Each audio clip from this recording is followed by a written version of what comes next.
let's talk about The Last of Us Part 2. Those of you who have been listening for a while know how much of a fan I am of the original Last of Us.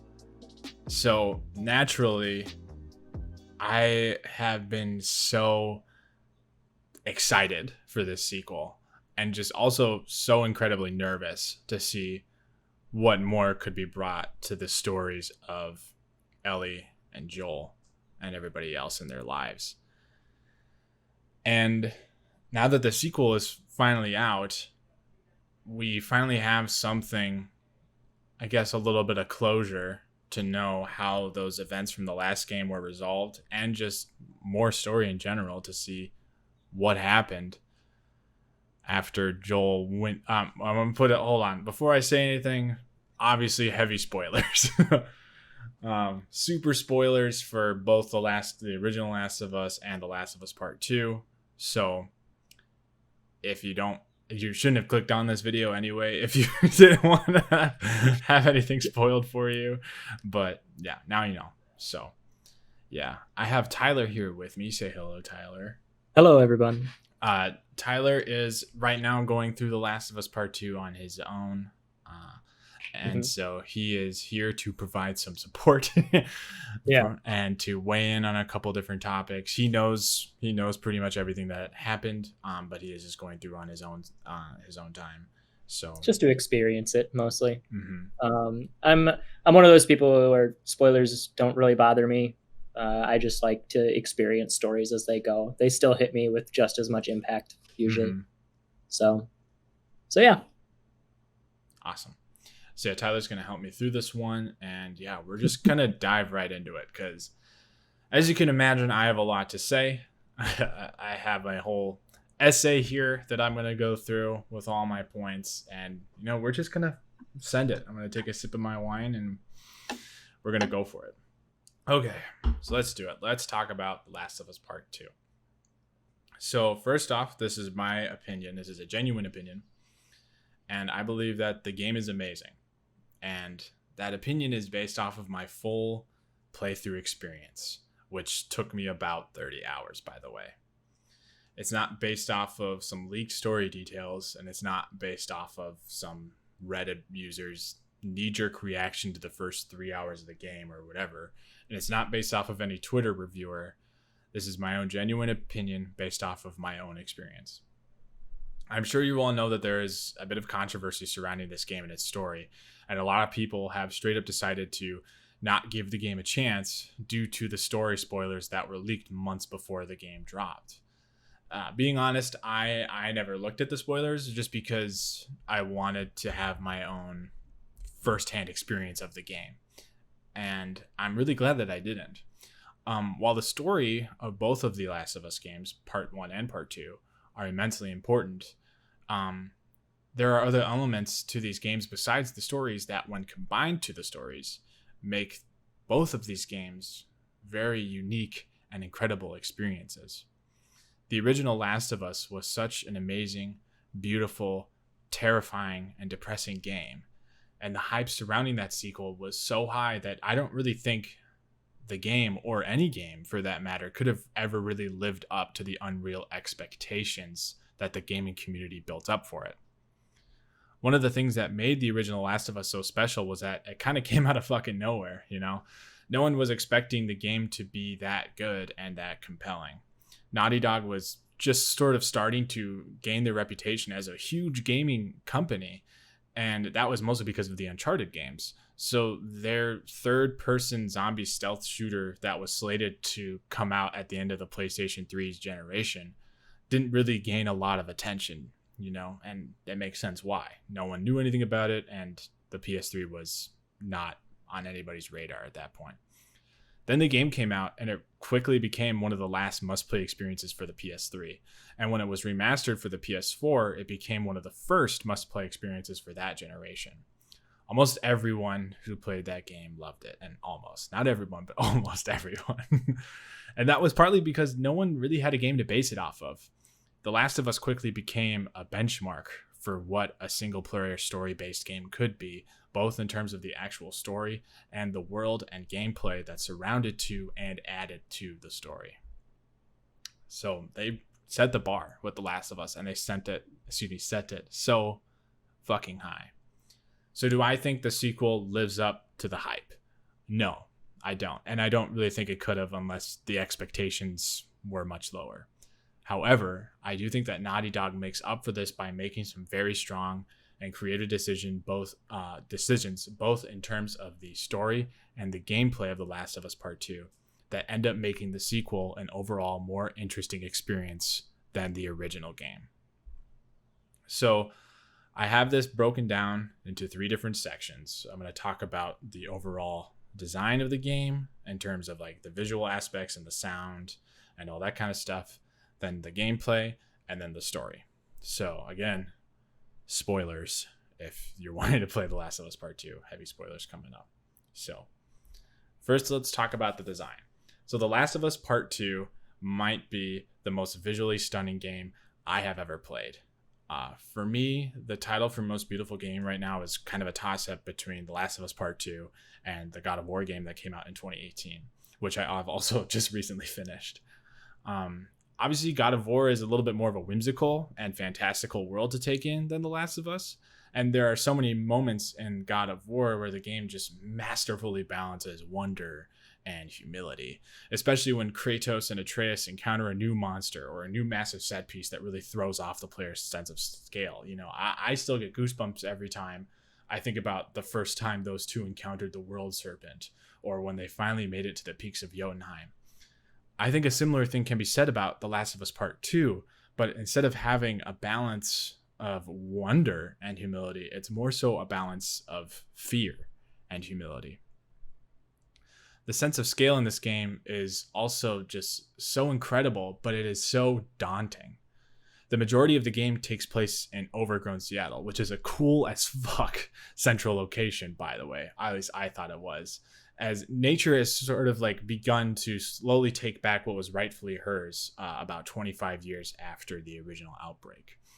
What was once a lively and bustling metropolitan area has now become a home to all these different plants and animals, and buildings have become homes for not only these plants and animals, but also for the infected. So you arrive in Seattle with Shimmer the horse and Dina. Dina is Ellie's girlfriend.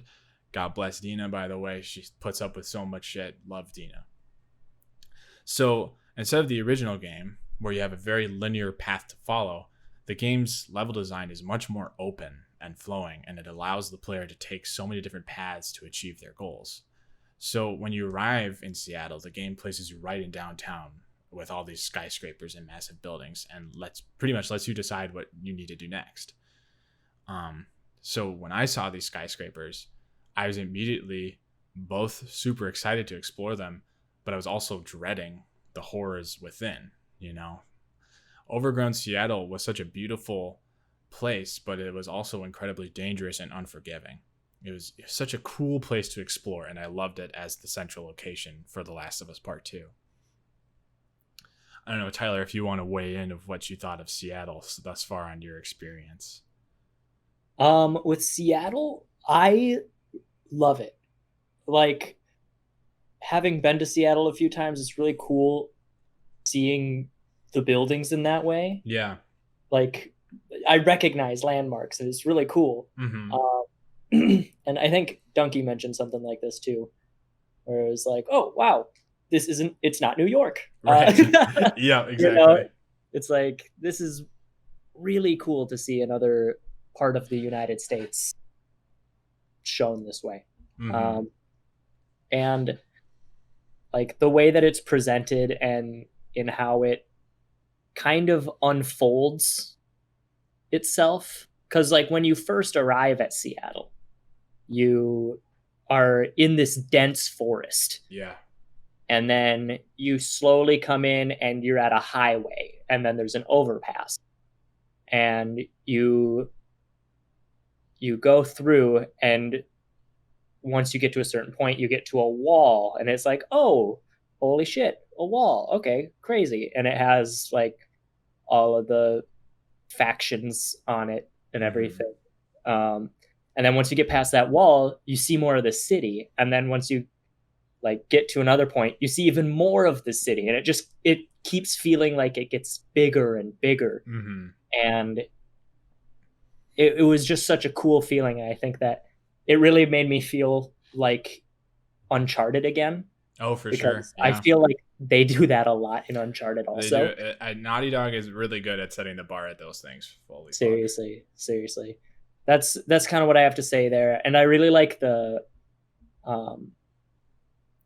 not only the expanse of Seattle, but I like the verticality of it. Yeah, definitely. Because I feel like we have traveled all over Seattle, but we're going up and down and underground and through subway stations and spit out somewhere else in the city. And then there's a ton of stuff everywhere else. And it's like, yeah. It's so much. It's really cool. And every single part of it is so like meticulously detailed and beautiful. Oh my God. Like the way that the sun hits every blade of grass and leaf on a tree is just like chef's kiss. Oh, beautiful. Definitely. Well, and like they nail the rain in that shit too. Oh fuck, they do. It's crazy. They really do. Like, yeah, obviously it's in Seattle, so it's gonna rain a lot. But holy fuck, it's just like, it's crazy how beautiful the game looks. I don't even know, and it's also just amazing to think that it's probably one of the last big games to come out for the PS4. At least probably the last big exclusive to come out for the PS4. Yeah, and it looks that good. Like, right? It's insane. Like, what a way to get everybody to go get ready for the PS5. Yeah, exactly. You know, like, you think this shit is crazy? yeah, right, yeah. And that makes me really excited for the PS5. And in that sense, in a broader meta sense, you know. But when it comes to The Last of Us, I think that it's very beautiful. They do a very beautiful job. And when it comes to the presentation of the world that you're going to be living in for this 30-hour experience, like they made sure that you enjoy being there to an extent, or at least you enjoy looking at it. Right. You know, you get to the end of a zombie horde and you or a bunch of, you know, fungal zombies anyway. And then you just like look out on the city and it's green and the light's hitting it and it's beautiful. And you're just like, fuck, can this last a little longer? But then you got to keep moving, you know? Yeah, exactly. It's like if you haven't played the game yet, think of it like, you know, the scene in the original Last of Us when it's kind of towards the end of the game and Ellie's really excited and she's running and Joel's like, what the fuck's happening? And then you see that Ellie found a giraffe and she's looking out over whatever city it is and it's all overgrown and green and there's just, I believe it's Boston. I think, is it? I'm not sure. Maybe not the giraffe one. Yeah, I don't know. They start in Boston. Yeah, it starts in Boston. Whatever.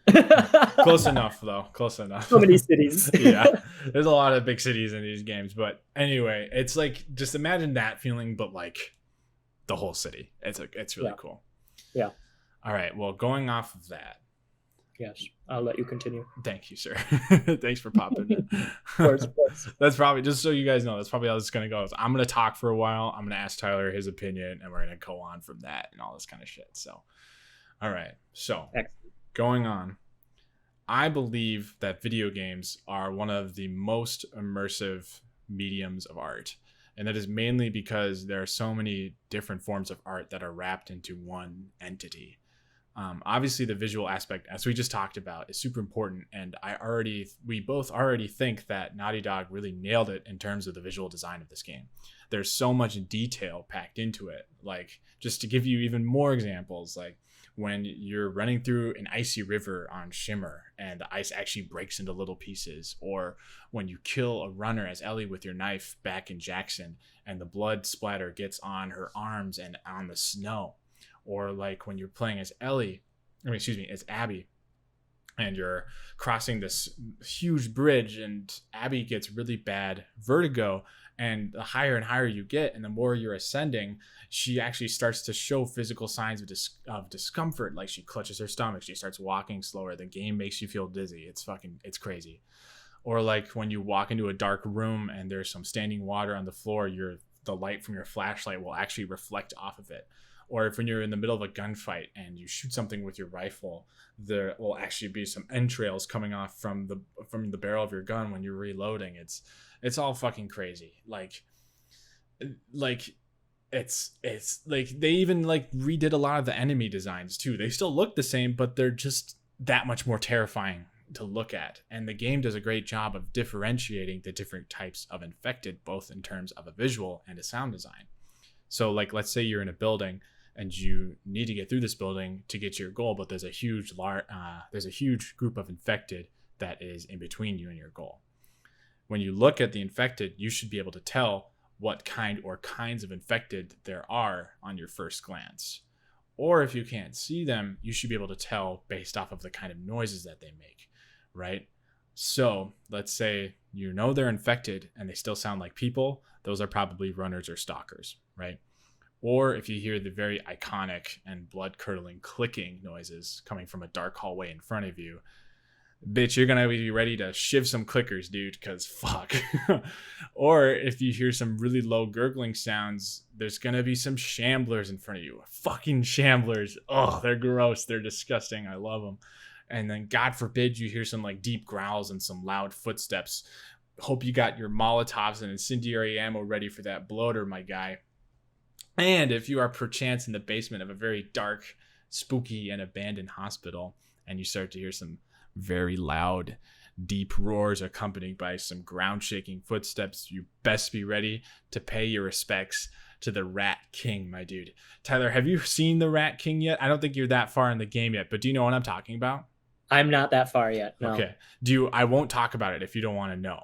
No, go for it, my guy. Okay, so towards the end of the game, you're playing as Abby. You have to go in this basement of a hospital to find some supplies. And the basement of this hospital was was ground zero for the infection in Seattle, right? Cool. So it's overgrown to shit. And there's some really fucking old zombies down there. What you get to see then is what 25 years worth of untouched infection looks like.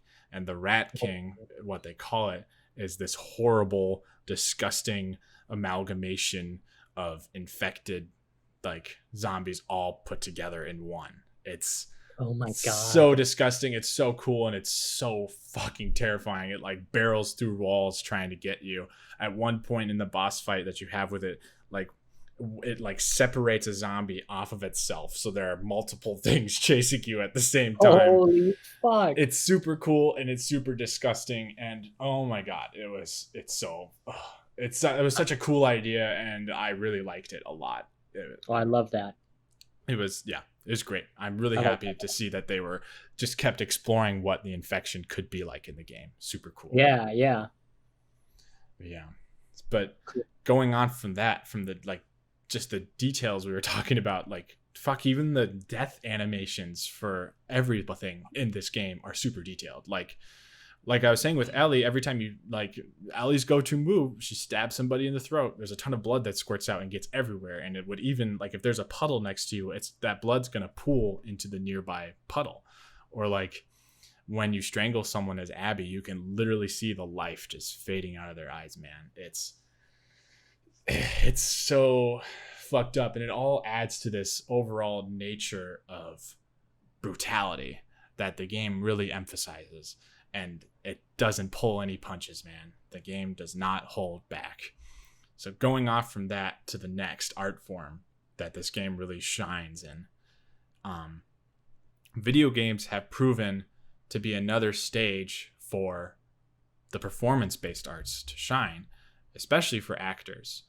Naughty Dog has proven again with this game that they are one of the kings when it comes to motion capture performances. Fuck, dude, even the scenes in the original Last of Us that came out in 2013 for the PlayStation 3 still hold up and still look really good. now they are able to capture so many more tiny details in the facial expressions of their actors that are conveyed in these performances. And sometimes some of the most powerful shit that you'll see in this game isn't even like a response to a character's line or anything that they say verbally. It might just be just the tiniest reaction in their face to what's happening. And it's so cool. Obviously, we all know that Ashley Johnson and Troy Baker were the perfect choices for Ellie and Joel, and I would consider them to be titans of the industry. But unlike the first game, there are so many more characters that are performed just as well as Ellie and Joel, and these performances really do make you feel for these characters as human beings, as people. Like, dude, I fucking hated the WLF for a while, and I still do, and I despise their actions throughout the course of the game. But I really did grow to care about people like Manny and Owen and Abby and Nora and Mel. Like, not quite getting into the story yet, but it is an incredible thing when a game can make me go from hating a person, being Abby with every bone in my body, to genuinely caring for their well-being by the end of the experience.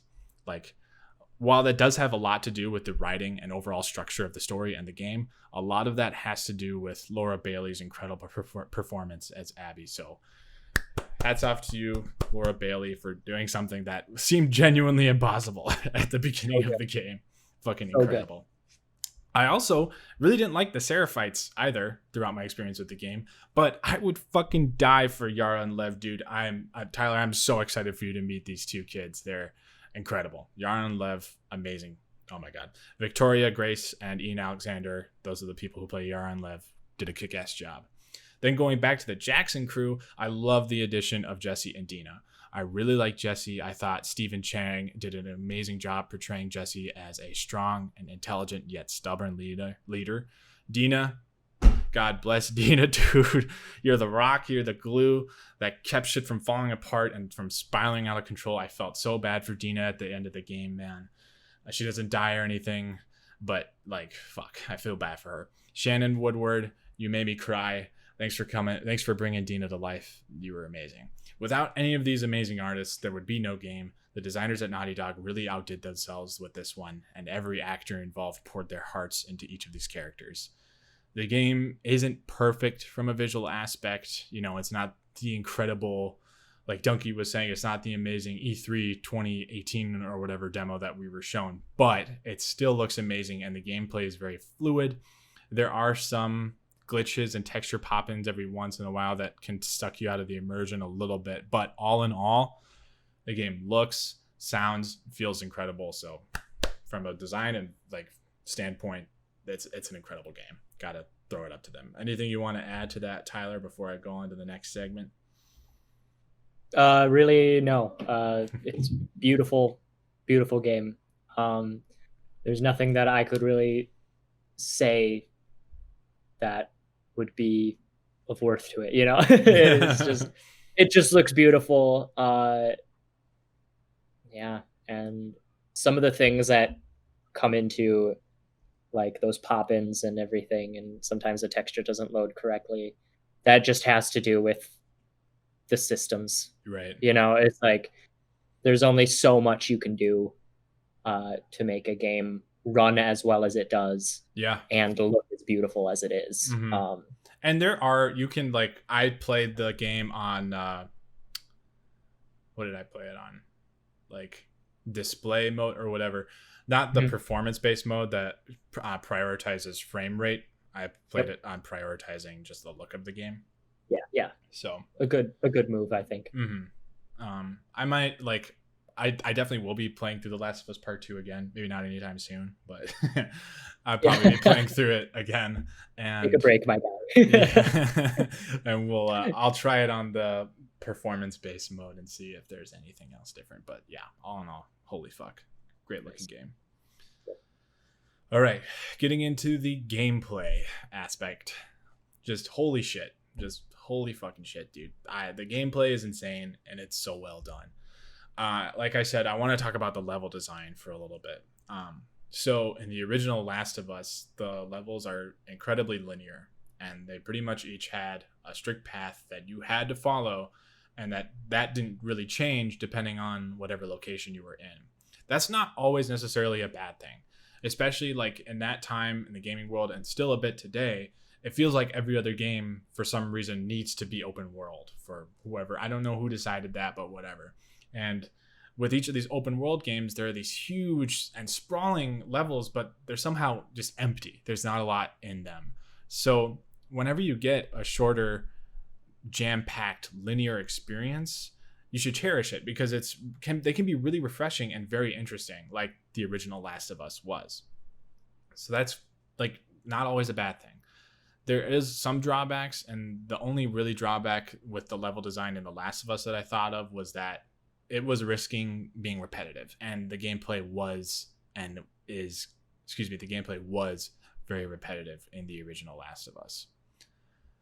Now with The Last of Us Part 2, the levels are much larger and they are a lot more open, and that makes all of these different paths that you as the player can take to reach your goal.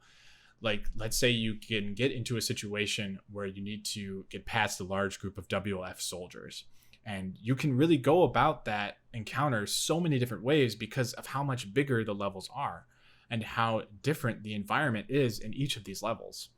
That really improves the amount of variety in gameplay and tactics that the player can use to get through these encounters, which was something that the first game like very much lacked, in my opinion.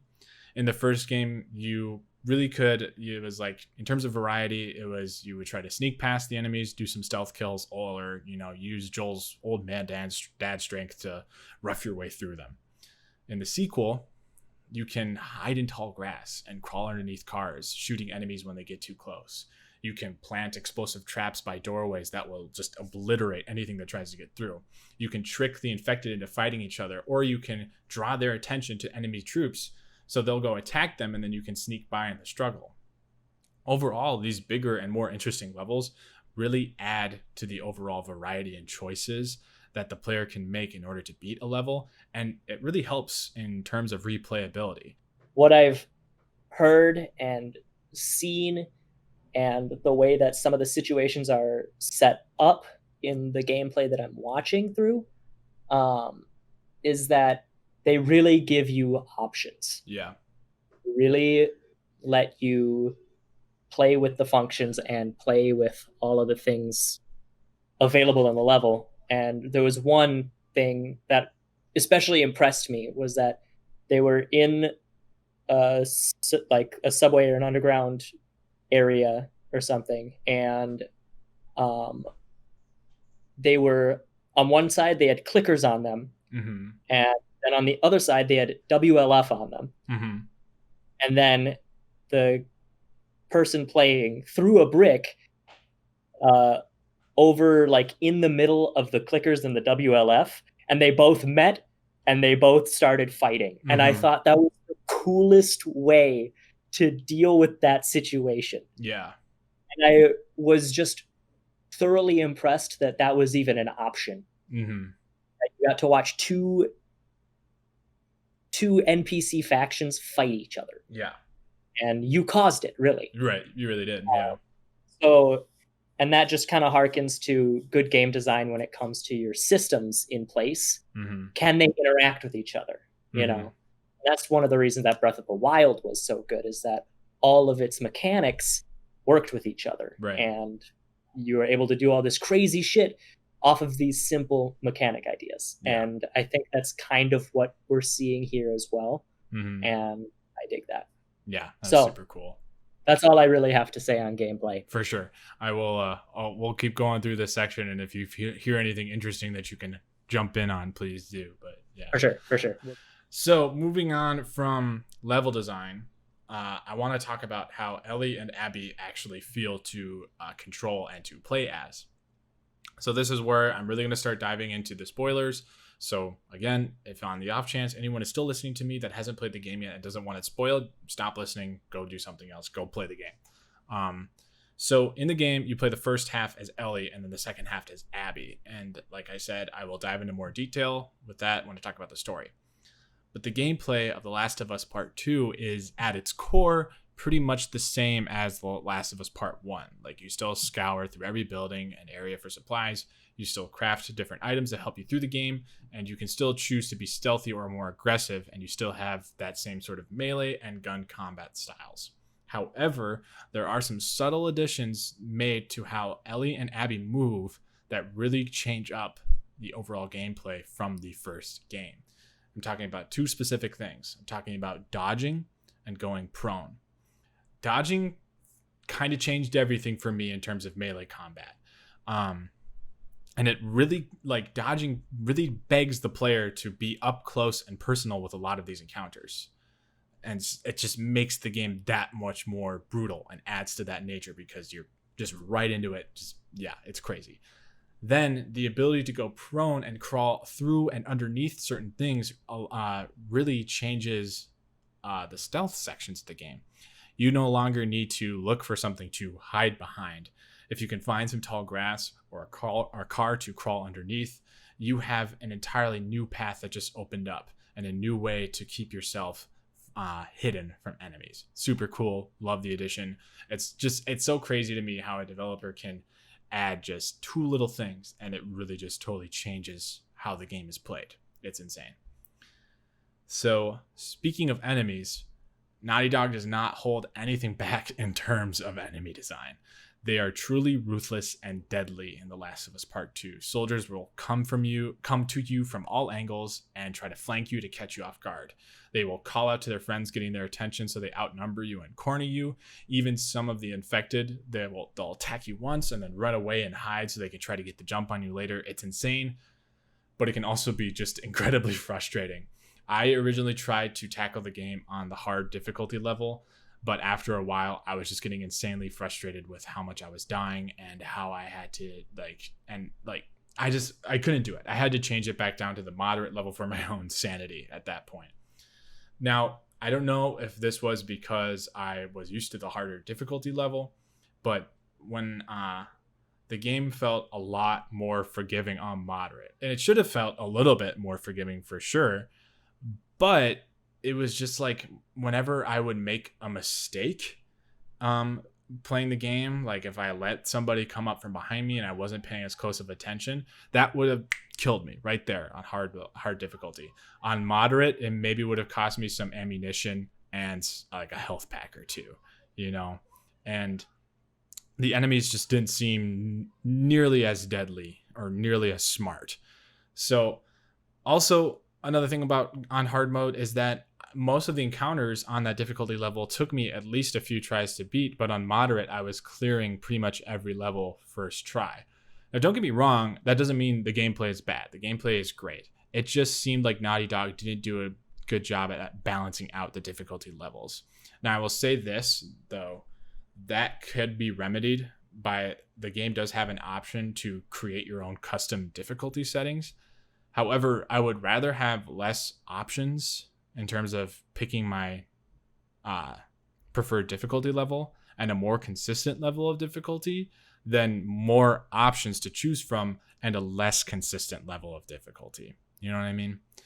So that just bothered me a little bit, and that might have just been, I'm not the greatest at these kind of games, but it was a little frustrating for me. But staying on enemy design for a little bit, I want to go back to this idea of brutality that I brought up earlier. One of the most unique and depressing things about this game is the way that enemies behave after you kill one of their friends or one of their squad mates or whatever. So let's say you are playing as Ellie and you encounter a WLF squad and you are trying to be stealthy so you can, quietly take out one of their soldiers. The other people in that group will actually start to call out for that person. And after a little while, they'll begin to look for them. And if they find that person's body, the remaining soldiers will start to freak out and they'll get scared or upset or angry. Or like, let's say you're playing as Abby and you're being cornered by a group of Seraphites and you shoot one of them with a shotgun in front of the others. Others will actually scream out that person's name and get upset about the fact that you just killed their friend. For me, one of the most fucked up parts about this game was in one of these levels, you're being tracked by a lot of WLF people and they have dogs, right? I killed one of the WLF dog handlers and the dog actually came back and found his handler's body, and the dog started whining, and it wouldn't leave the body of its handler. Like, Jesus fucking Christ, dude. Like, Oh my god. yeah, it's fucked up. Like, I just was listening and fuck, that's tough. yeah, like, God damn it. it's like, it's one of the only video games that I've ever played that makes you feel that bad for killing the quote unquote bad guys, you know? God. Oh my god. Like, yeah, it's hard. It's hard. It's not a happy game. And, but it, like it said, it's effective, you know? The game wants to make you feel like, Jesus Christ, dude. It wants to make you feel uncomfortable. It's a brutal game, you know?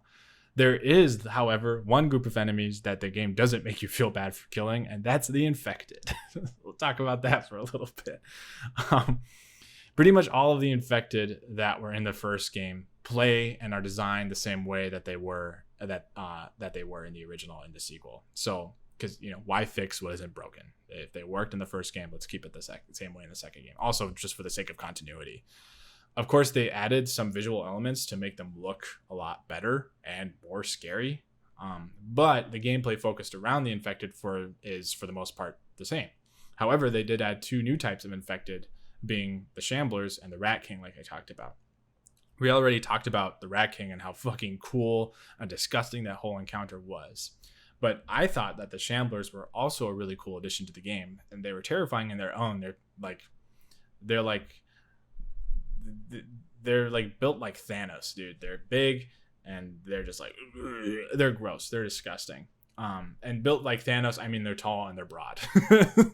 But they were definitely terrifying on their own. And I thought it really shook up the gameplay in that there was a type of infected that had an area of effect attack where it would like just sort of like puff out this toxic gas that would just kill you if you were inside of it for too long. And so that was a really cool way to shake up the infected encounters. I did have a couple of pet peeves with the gameplay at times, however. And look, I know that The Last of Us takes place in a world where resources are scarce and you have to make do with what you got. That's part of the charm of the game and the grit of both of these games.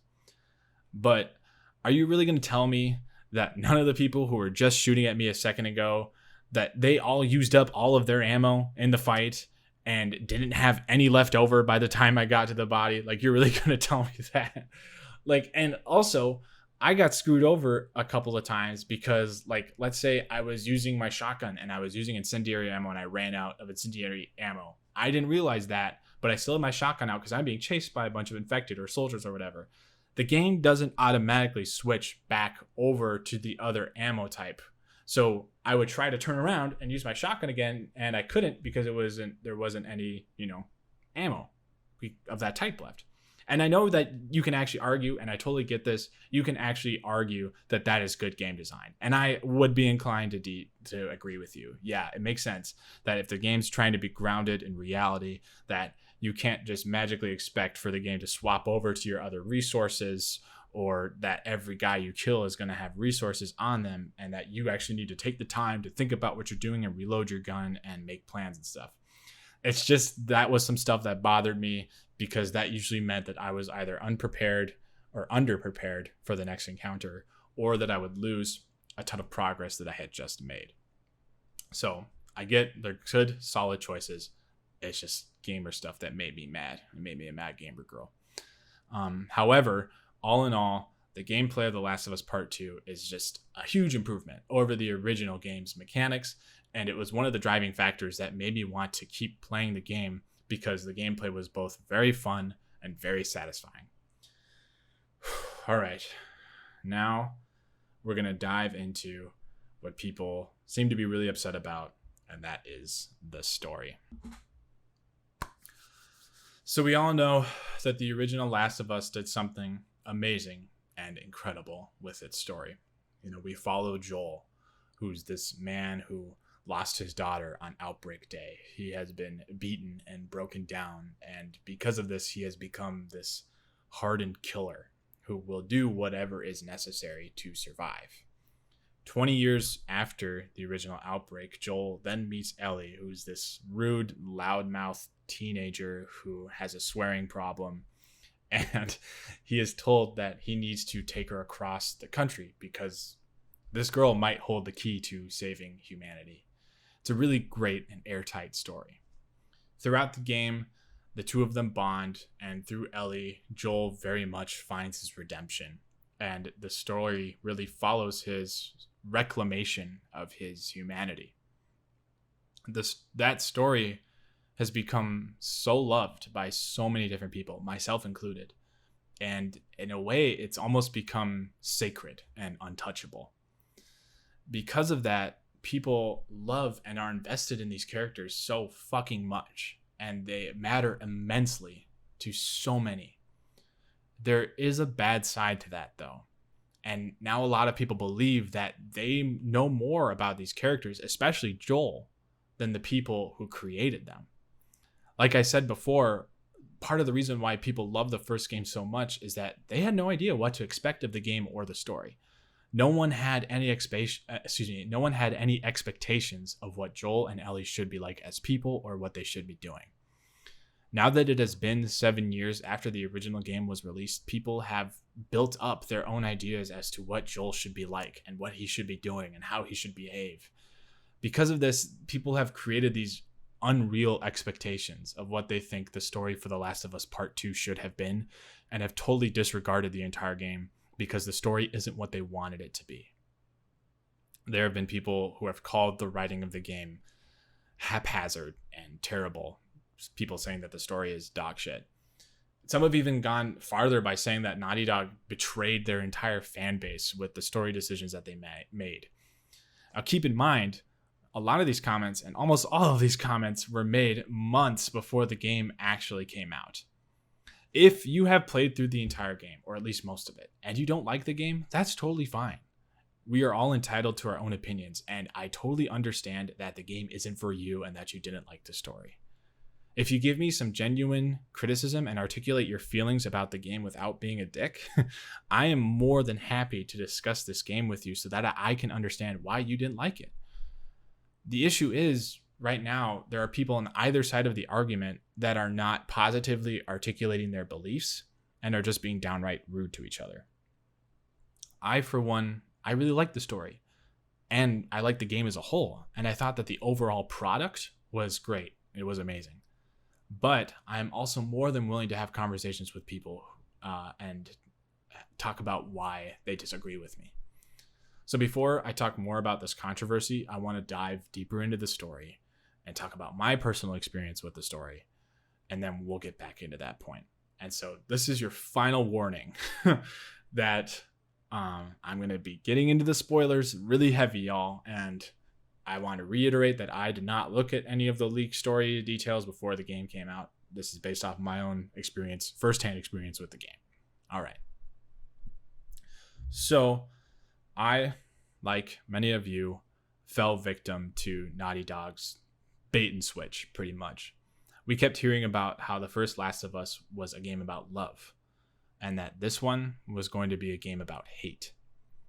I thought that it was going to be Dina who ended up getting killed, and I thought it was the Seraphites who were the ones that ended up killing her. I thought I had it all figured out, dude. Like, I thought that this was going to be like Dina being killed by the Seraphites was going to be the fuel for Ellie's revenge fueled crusade to Seattle. And we would spend the game killing cult members and zombies. And my God, was I wrong. Granted, there is a religious cult in the game, and obviously there are a lot of zombies, but I was very wrong about who dies and who killed them. I was absolutely destroyed when Joel was killed.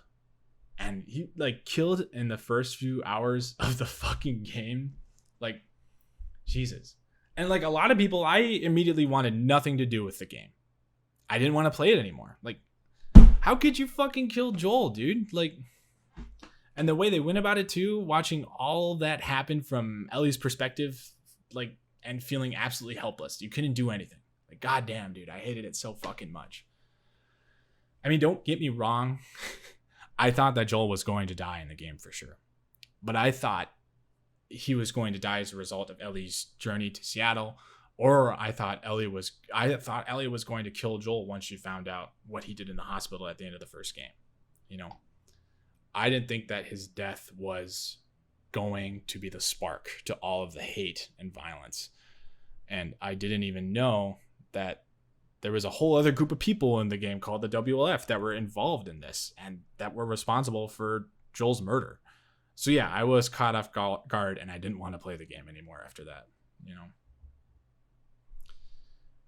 I don't know. I heard you unmute, so I didn't know if you wanted to weigh in. I wanted to wait for you to finish. And it just what I wanted to put in. Yeah, like, yeah. It wasn't just like that he died. It was how he died. Yeah. So cruel and brutally. And it was brutal. Just like it, like, and the way that it was suddenly turned around on him, and it was just like,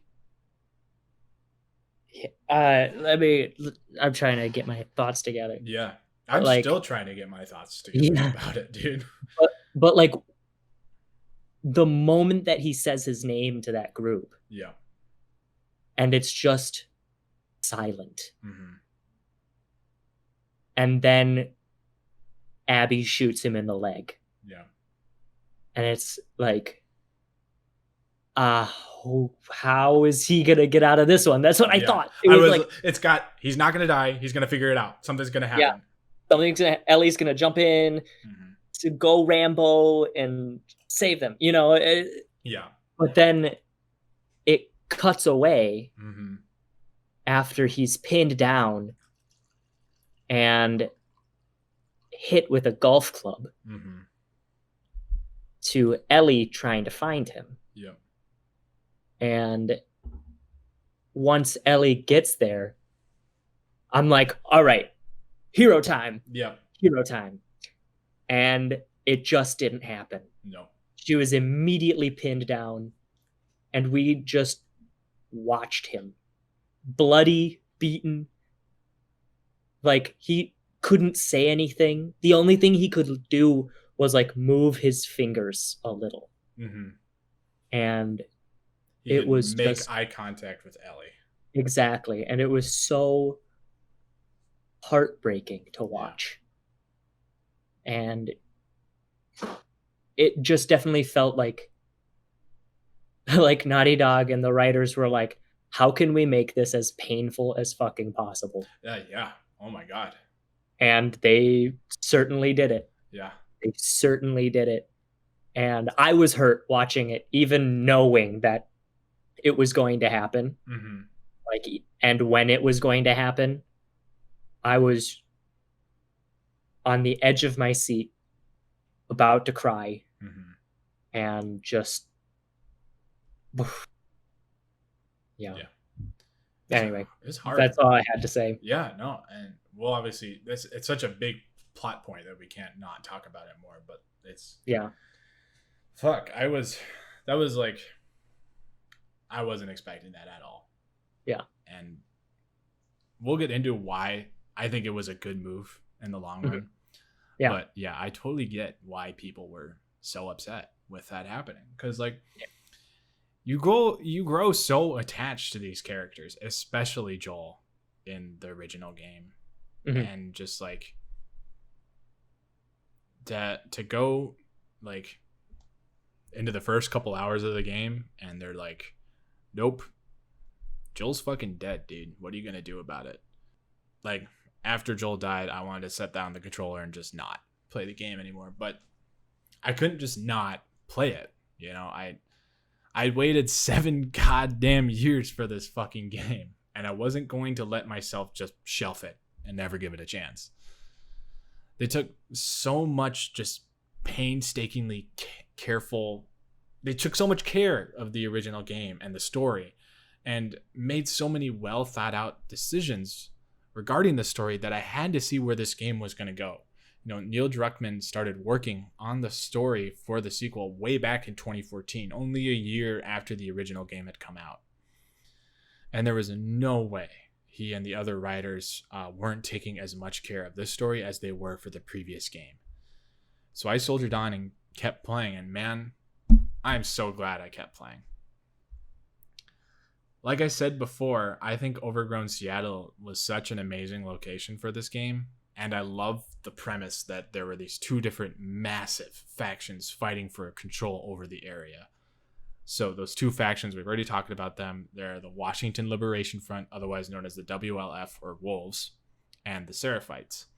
The Washington Liberation Front is a very large faction that is thousands of people strong, and they are home for characters like Abby, Owen, Mel, and other former Fireflies. And they joined the WLF after Joel massacred the Fireflies at the end of the original Last of Us. So the WLF is fighting for control over Seattle, and they have been at war with the Seraphites since long before Abby and Owen and the rest of them joined.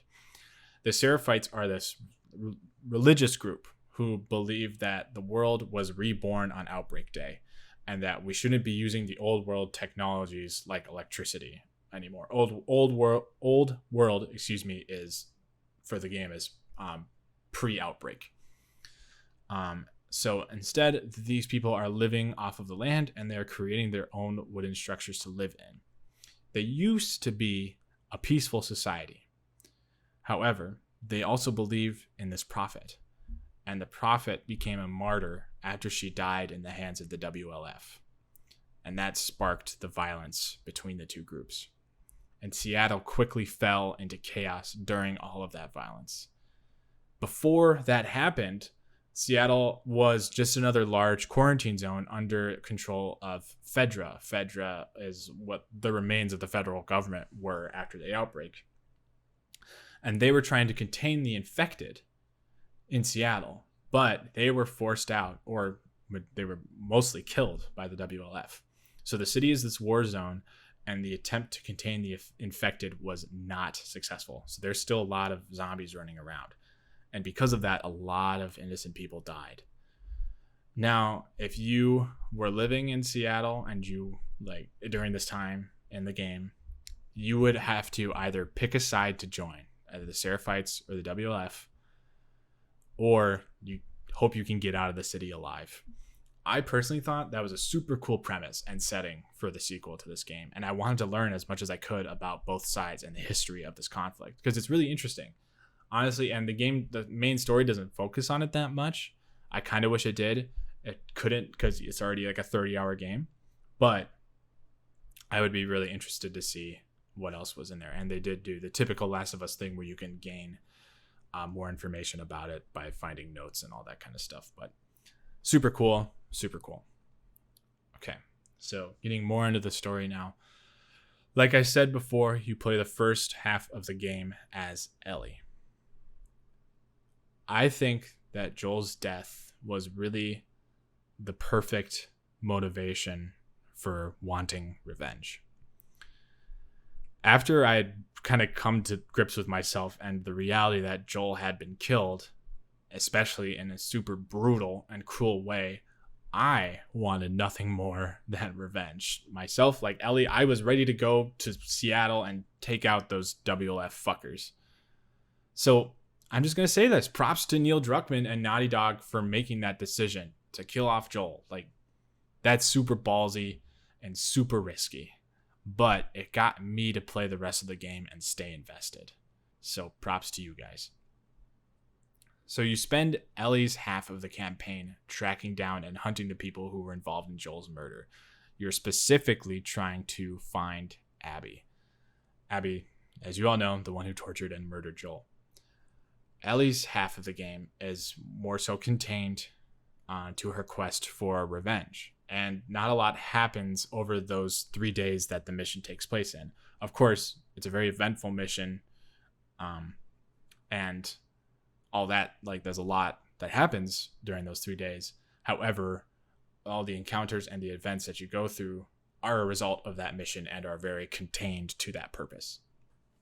So throughout those 3 days, Ellie has flashbacks to different experiences that she had with Joel in the 5 years between the end of the first game and his death / beginning of the second game. Each of these flashbacks are so well written and so incredibly heart-wrenching. And if you know what I'm talking about, the museum scene, that was like one of the first scenes in the game that got me weepy. It was just like, it's heartbreaking. So well done. It is incredible. And it's especially heartbreaking because you see how close they got immediately after the first game. It was like almost like a father-daughter relationship. It was, if you didn't know that they weren't related, you would have probably just assumed that it was a father-daughter relationship. And then that starts to focus on how they started to drift apart after Ellie started to figure out what actually happened at the hospital, and then she finally confronts Joel about it and figures out the truth. And I kept wanting more of these flashbacks throughout the game so that so I could have more time with Joel, so I could have closure. However, the game needed to keep moving so it could show you that there was another side to this story.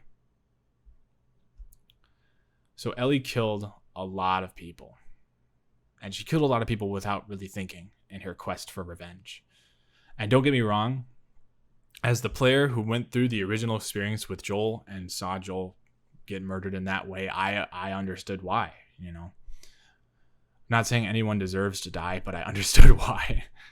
But the whole point of this game, I think the whole point of The Last of Us Part 2 is to show you that in the real world, and especially in the world that The Last of Us takes place in, there are no such thing as heroes and villains. And there are really no good guys or bad guys.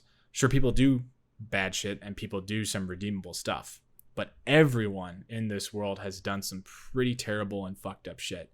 And there are two sides to every story. The game starts to point this out towards the end of Ellie's half of the campaign. So in the game, Ellie gets a lead that Abby is holed up in this aquarium in Seattle. And Ellie takes a huge risk by going out there to get her revenge. When she arrives, Ellie finds a bunch of supplies. Mel, Owen, and Alice, the guard dog. Alice attacks Ellie. Ellie is able to get the dog off and kill the dog. She goes down farther into the aquarium where it's super dark. No Abby, but she finds Owen and Mel, who are arguing about what they're supposed to do.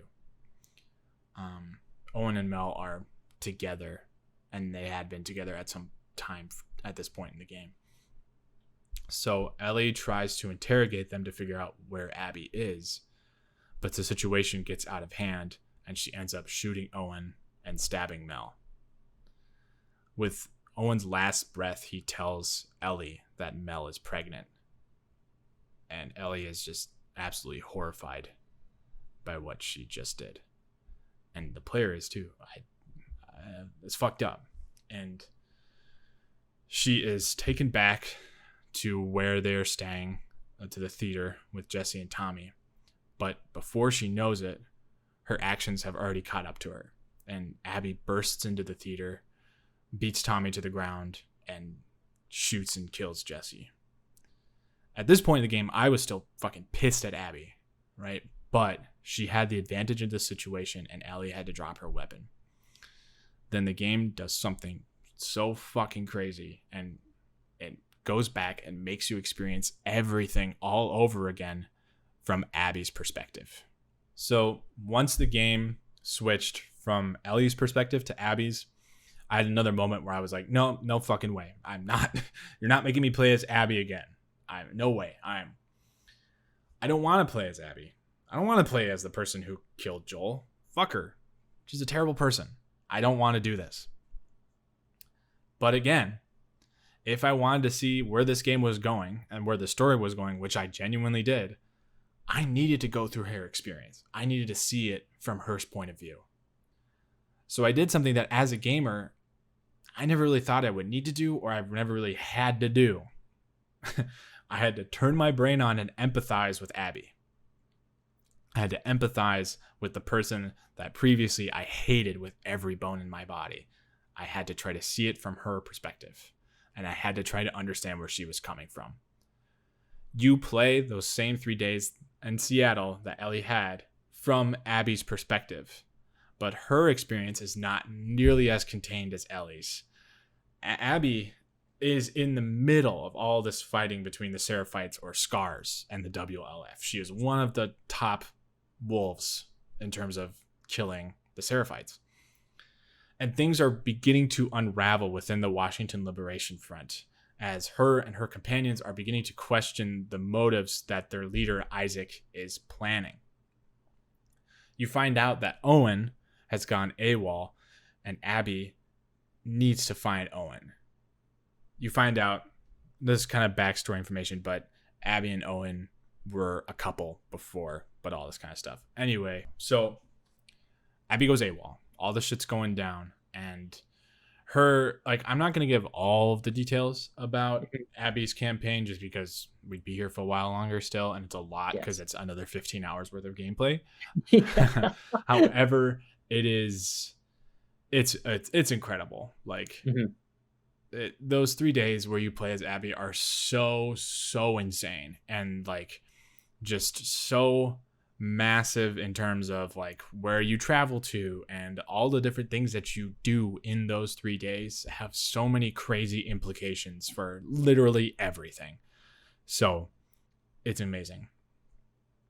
And somehow those 3 days got me to sympathize with Abby.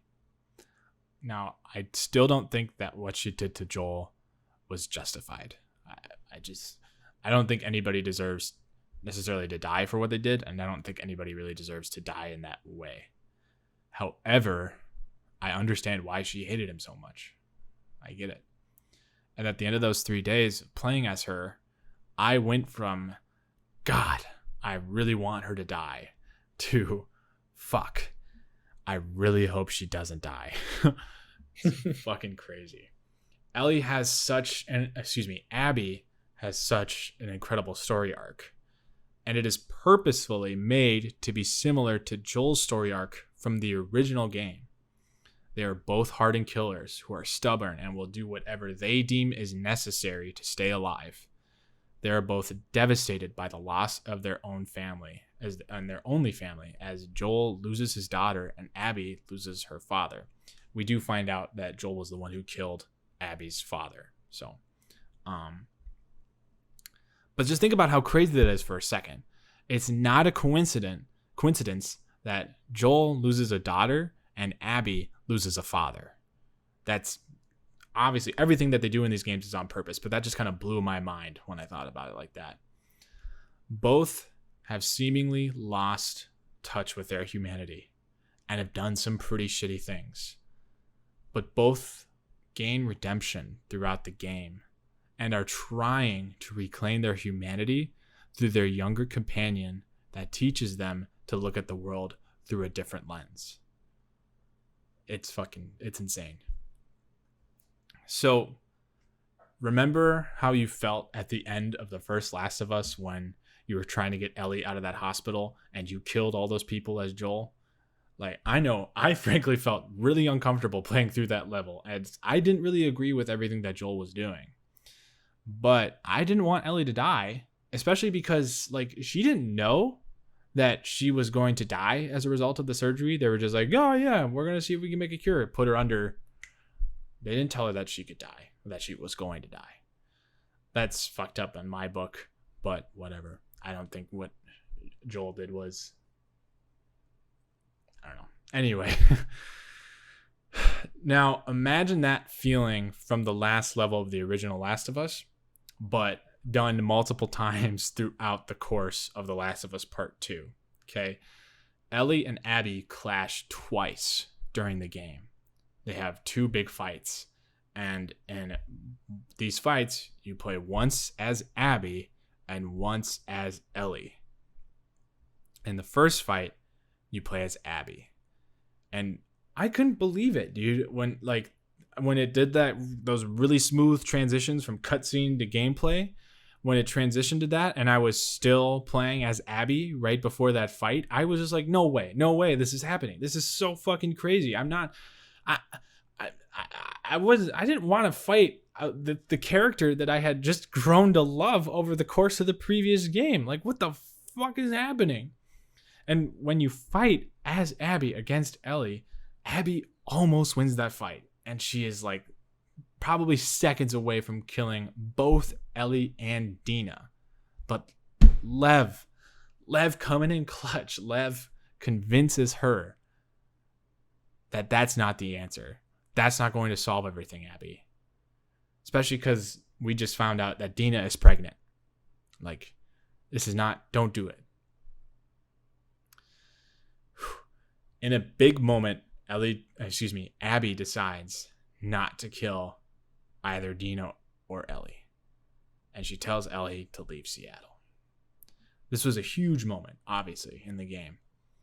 And because Abby just came back and like saw that Ellie killed 2 of her friends and killed a person she was in love with.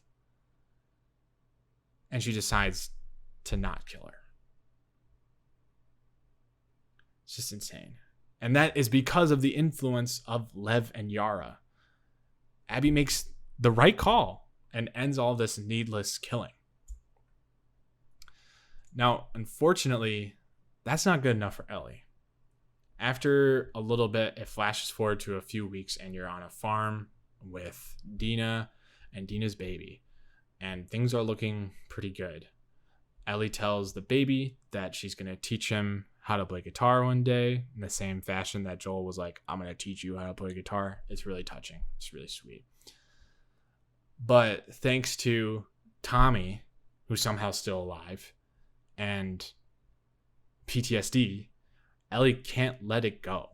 She can't let go what happened to Joel because she blames herself for Joel's death. And she believes she needs to see this through if she wants some form of peace.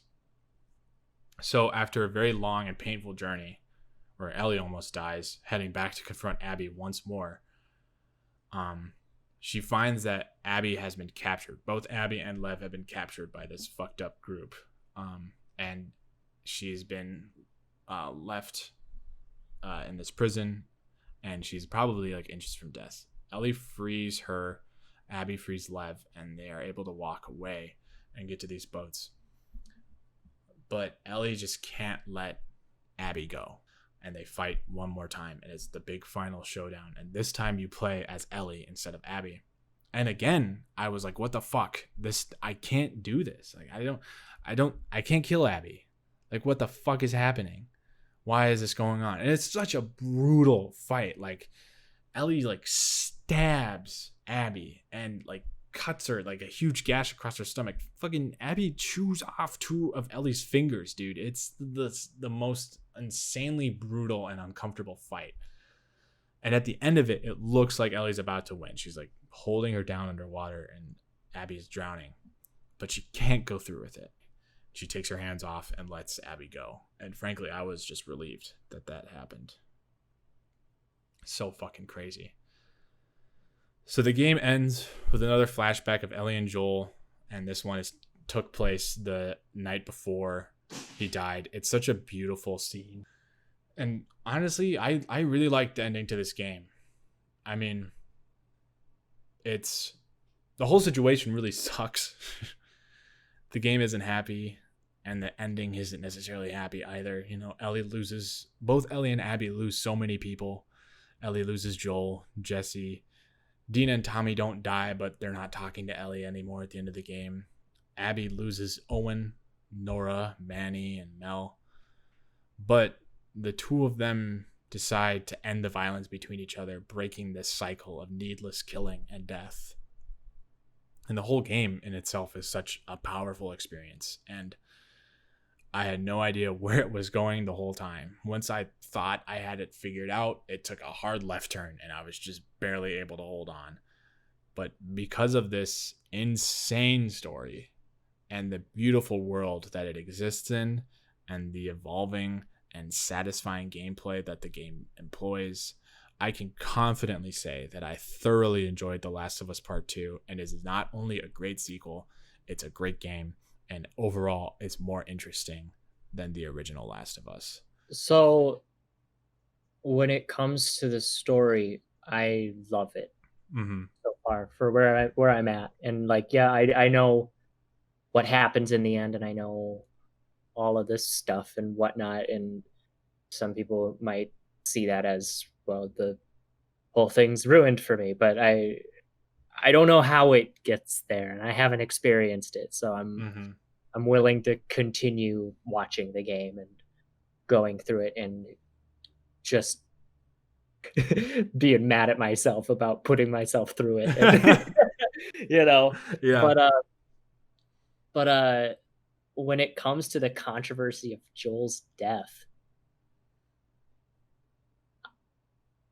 I don't think that there was any other way it could have gone Yeah. without it being shallow or something we have already seen already. Right. It, like, how many stories do you know of where somebody's loved one dies, or like significant other dies, not like a father figure or anything, Right. Right.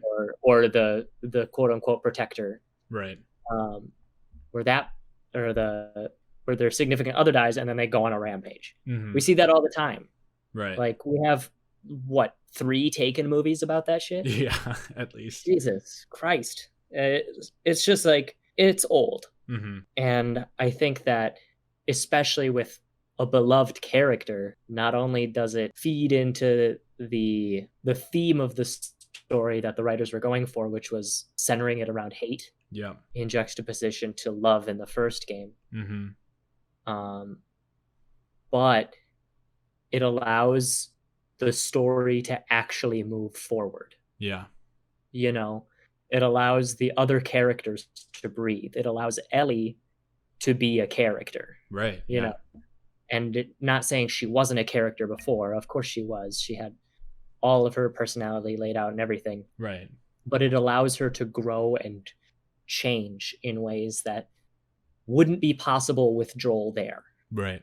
And I think that boldness of choosing the story and the development over the comfort of the consumers Mm-hmm. that would be experiencing that story was needed Yeah. and just right, especially for something following up as incredible of a story as the first Last of Us was. Yeah. Because, and I think that ultimately, no matter what would have happened, people would have been mad at this game. Oh, definitely. Yeah. Like, I don't I don't think anybody would have been quiet about it.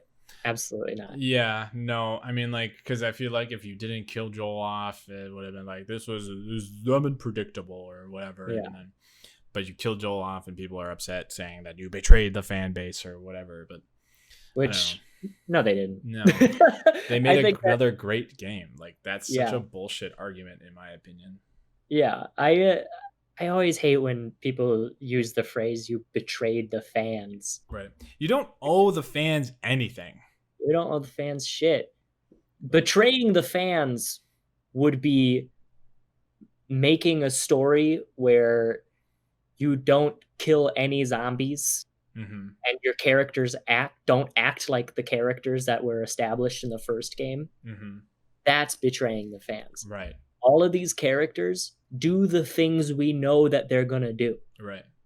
Like, Ellie is this hot-headed, fierce ball of energy, Mm-hmm. and she did exactly what we thought she would do. Yeah. Like, if this happened in the first game, this is what we thought she was gonna do. Right. Like, Joel was about to die in the last game, and she fucking killed that person. Yeah. And saved Joel's life. Saved the fuck out of Joel's life. And now, imagine if Joel would have died there. Mm-hmm. She would have tried to kill everybody. Right.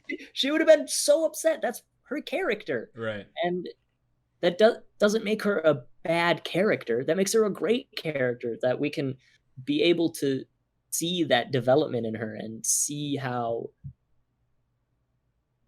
how she would respond in that situation. And I think that they really stayed true to that in this. Yeah.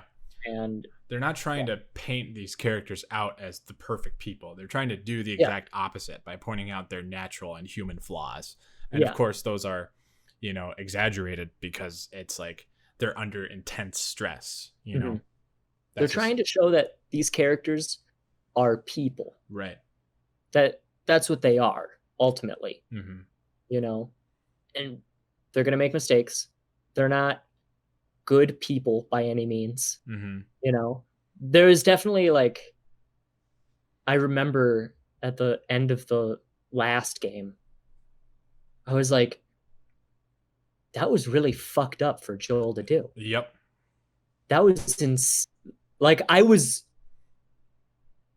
insanely just like, why did he take that from the world? You know, this wasn't a case of like, he's being a hero and saving this girl. He's making the hard decision and choosing what's right. No, he massacred a hospital for his own sense of personal security. That's horseshit. You know? But yeah, I mean, you know, he realizes that it was fucked up. Definitely. Yeah. And it was, I don't think that they had to acknowledge that, obviously, in this game. Yeah. Because everybody at the end of that game was like, what did I just fucking do? Like, holy shit. Yeah. You know? Yeah, so, it's crazy. I do want to say one thing, too, and that I do think that the overall story of the first game is better, is a little bit more well written. The story in the second game is great, don't get me wrong.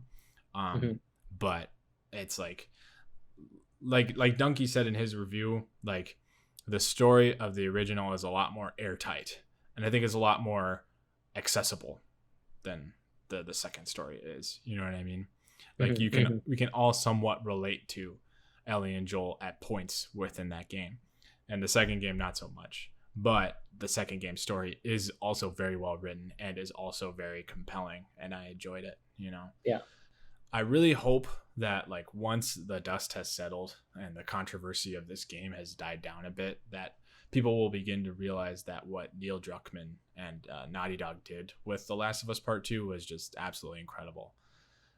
And again, I totally understand that this game isn't for everyone, you know, and if you didn't like this, and I understand if you didn't like this story, and I'm more than happy to have a respectful and healthy discussion with anyone who doesn't agree with my take on the game, you know. But I think you need to at least give the game a chance. A lot of people have worked so hard and have poured every fiber of their being into this game. And for someone just to write the game off as bad because they read the story spoilers and didn't even play the game, or just played the game up until Joel's death and quit because they were upset, that's just dumb. You know, you're really doing a disservice to not only to the game but also to yourself. And I get it. Like, there were a few times I wanted to set the controller down and not play the game anymore, but that's just the nature of the game. It's a horror game, and it's a not happy game. But I kept playing because I wanted to, and I needed to give the game a full chance, and I needed to see it through. And I am so happy that I did. It's overall an incredible, uncomfortable, amazing experience that if you have a PS4 or if you want to experience it, you need to experience it. It's so freaking cool. I do want to talk a little bit about one of the controversies. One of the points that keeps being brought up is that I see people are claiming that Naughty Dog, because they did a lot of misdirection in the trailers, you know, like I talked about with you yesterday about how they animated Joel to look old and they had Ellie wearing different clothes in the trailers than what they were wearing in the original game, because those scenes are flashbacks. They're not actually during the main storyline of the game. Yeah. And so people got pissed and they were saying that it was false advertisement and that they were manipulating the consumers and the customers. And like, I mean, here's what I have to say about that. First, I don't agree with you. That's the first thing. I I don't think it's false advertisement just because they made you think that Joel was alive throughout the game.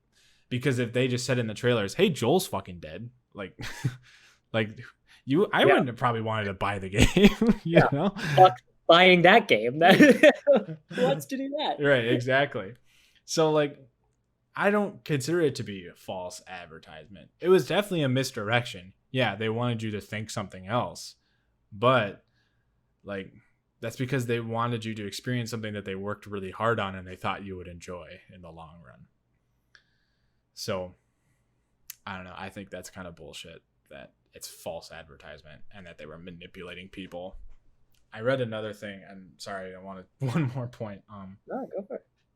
One other thing is that I saw someone arguing on, I think it was on a Twitter or Reddit, about the game and how another way they were manipulating the people playing the game was how you only do bad things when you play as Ellie, and you only do good things when you play as Abby, which, like, you know, when you play as Ellie, you kill a pregnant woman and you do a bunch of fucked up shit, and when you play as Abby, you're fighting against these transphobic and these homophobic religious cult members and stuff, and you help and you save the life of a teenager, you know. But that was the whole point of the fucking game, you know? It's not manipulation. It's trying to get you to see that there's another side to this character, you know? I didn't want to play as Abby either, but then when she did all this shit, I was like, fuck. She's not all bad at heart, you know? She's a person that just wants to help people, you know? Mm-hmm. So that's the whole point of the game. And you can, if you don't like that, then I get it. Well, I don't get it, but I understand. You know, I understand if that's not for you. And I understand if that made you upset. I don't understand why, but I understand that it made you upset.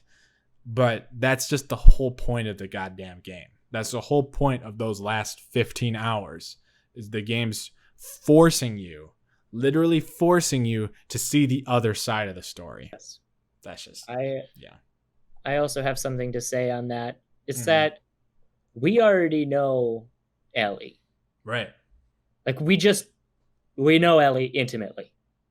We don't need justification of who she is. We know she would do all that shit. Right.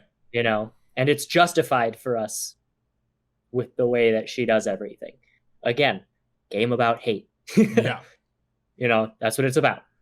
So this is not about everybody singing Kumbaya together. No, definitely this not. This is about how fucked up hate is and what happens when you allow it to run your life. Yep, a lot of fucking people die. A lot of people die, and people leave you, and everything that in this game ensues. You know, it's like, and we have to know that, like, the difference between Ellie and Abby, a good portion of the time, is that everything that Ellie is doing in this game is driven by that hatred for Abby. Mm-hmm. And then everything that Abby does in the game is driven by her own self-motivations. Mm-hmm. Right? It's not fully driven by her hatred for Ellie. Mm-hmm. She's doing it because she feels it's the right thing to do. Right. So it makes you have to recontextualize everything.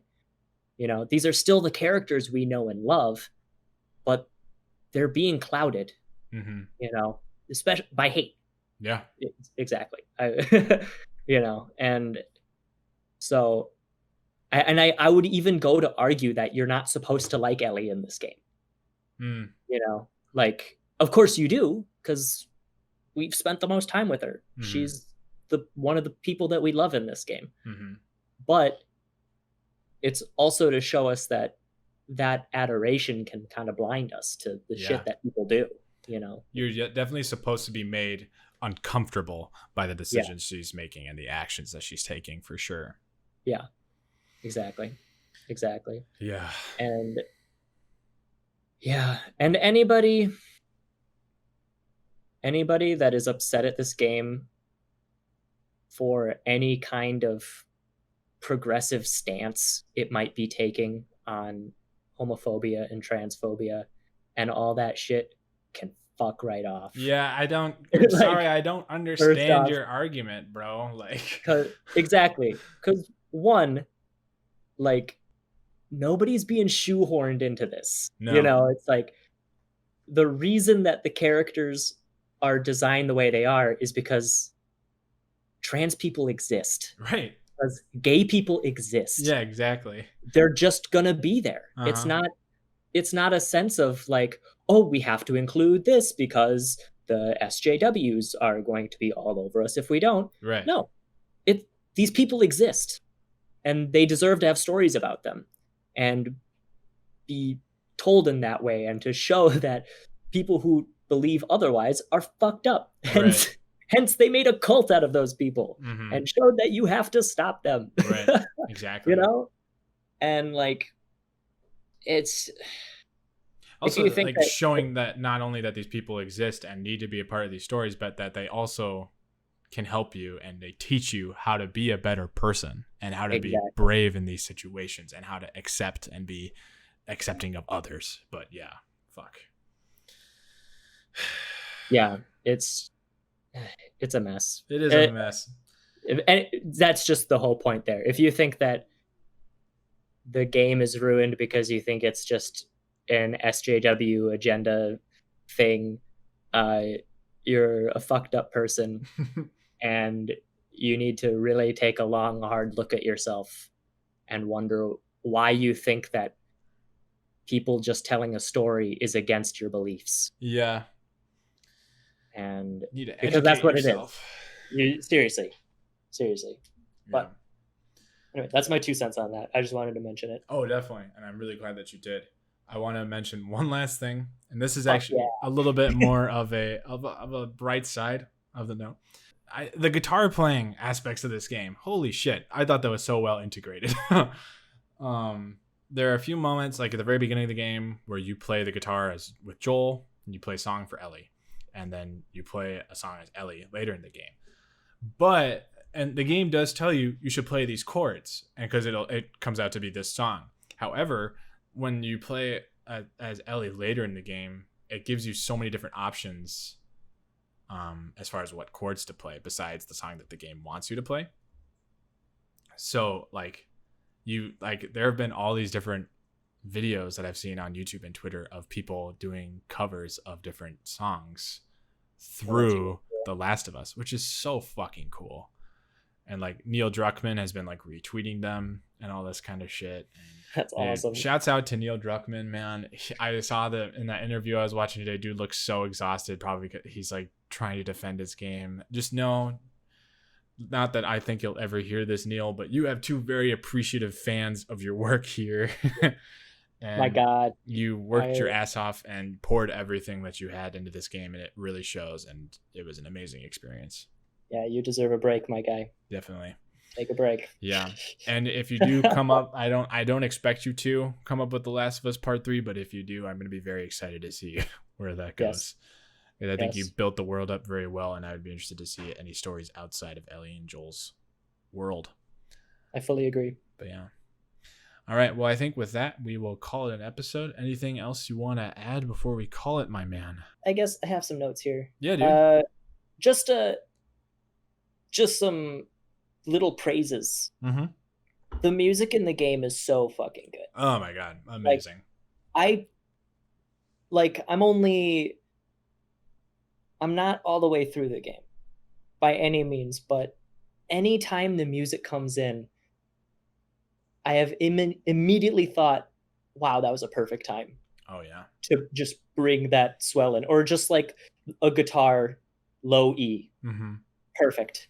Mm-hmm. Amazing. You know? Yeah, like the game is so planned out to a T. Yeah, and exactly. It's shown in the music very well. Yeah, I definitely agree. Yeah. And also the sound design in general. Mm-hmm. Like I have headphones on while I'm experiencing the game, and like there will be noises that I hear like back and to the left of me. Mm-hmm. And then one of the characters will go, "Did you hear that?" And then look to that direction. Mm-hmm. And I go, whoa, hang on. Yeah. Really? That Holy was shit. awesome. That was so good. And like, just like you said earlier with like, you immediately know what you're up against when you hear it, you know, like whether it's the soldiers you fight, the cultists you fight, or the various zombies that you fight, you know exactly what's coming. I just thought that it was amazing. And then in the quieter moments, it allowed for the background noise to really come in. You could hear the birds and the wind and streams going through the city. And it was just gorgeous. Yeah. That's it. That's all I wanted to say. Very happy with it. Appreciate that, adding on to that. I think we needed a couple more praises to add before since we talked about all the different shit going on with that game. The controversies. But really, this is a whole praise in general. Yeah. I think this episode is, because both of us love it. I'm hoping that it comes across that way as the people listen to the episode. Yeah, me too. Because, oh man, it's stupid good. Yeah, it really is. Good. Yeah, overall, very much worth, I think, the $60 price tag for sure. I think it's probably going to be a contender for Game of the Year. I'd be surprised if it wasn't. And like, overall, an incredibly amazing, uncomfortable, terrifying, and heart-wrenching, and just all in all great experience that I think everybody should have. Yes, definitely. I agree. All right, well, with that, we will call it an episode. Thank you so much for watching. I did say in a previous episode that episode 10 is going to be a special one. I'm not going to say right now, but just be on the lookout for that. It's going to be a lot of fun. I'm excited for it. So thanks for so much for watching, and I hope you are staying safe and healthy, and we love you. Have a good night.